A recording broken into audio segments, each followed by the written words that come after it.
Next method is with arguments and no return value.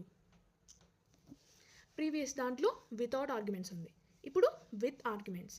With arguments అంటే పెరాంథసిస్లో parameters ఉంటాయి. ఒక example తీసుకుందాం. Static void greet followed by string name. Name అనేది variable, string అనేది data type.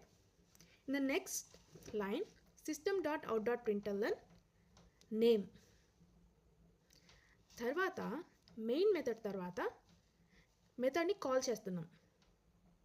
మీకు already తెలుసు స్ట్రింగ్ని double కొటేషన్స్లో represent చేస్తాం. So method name followed by parenthesis. Inside the parenthesis the data is represented in between double quotations. ఇలా మనం ఎన్ని names అయినా రాసుకోవచ్చు కంటిన్యూస్గా. దీన్ని మెథడ్ కాల్ చేయడం అంటారు. ఇది with arguments and no return value. With arguments అంటే మనం పారామీటర్స్ యూజ్ చేస్తాం కాబట్టి with arguments. No return value ఇక్కడ వాయిడ్ అనేది యూజ్ చేస్తాం, so no return value. And the next method is without arguments and with return value.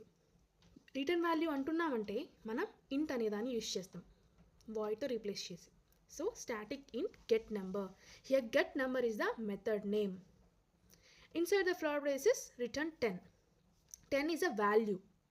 After that, after the main method, int number equal to get number by parenthesis.